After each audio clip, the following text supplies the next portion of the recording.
Today is September 27th, Tuesday, in the morning at 7:50, and this is the day after Terra Pavers had stopped by yesterday evening to repair the driveway.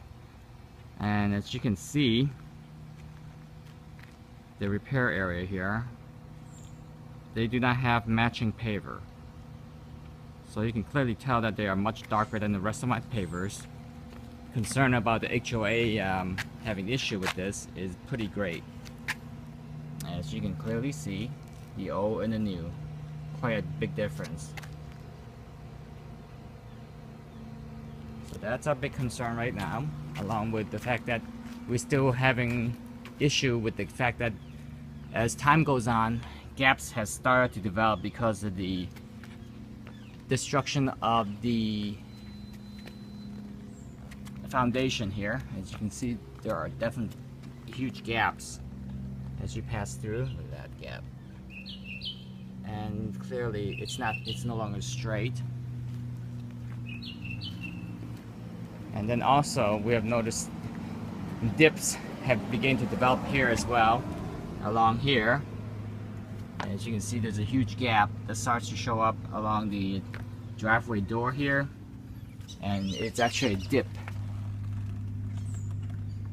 It's no longer straight anymore. It's a big dip going in there, and that's all along here. As you can see, there's gaps showing up, huge gaps all along the driveway here, and as well as dips and etc.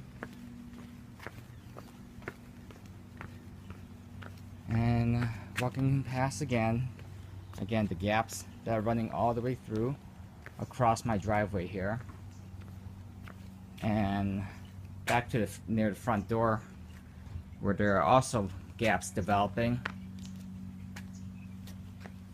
Huge gap as it get higher and higher, and also the fact that there is a huge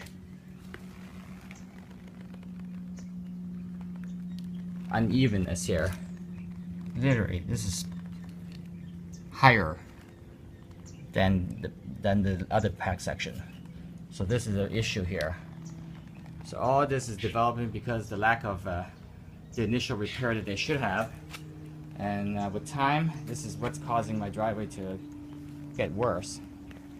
And what Terra Pavers had tried to repair, they still lack here. As you can see, a lot of the pavers still are not flat, not even. So you see difference in some of these height. And also there are gaps that they try to do by filling with sand. The only trouble is when you try to fill it with sand, some parts, my whole driveway is not sanded, as you can see. So what good is filling sand and try to hide the gap? That's not how you fix it. So here's another problem. And here's another paver that they use to replace, which again, it's not matching the rest of the paver. And there's also a line that seems to be developing here along the edge here. And toward the front of the end here, there are still gaps, huge gaps that you can see that had developed, but nobody had bothered with. So here's the situation. I got gaps, I got uneven pavers all over. That needs to be resolved as quickly as possible.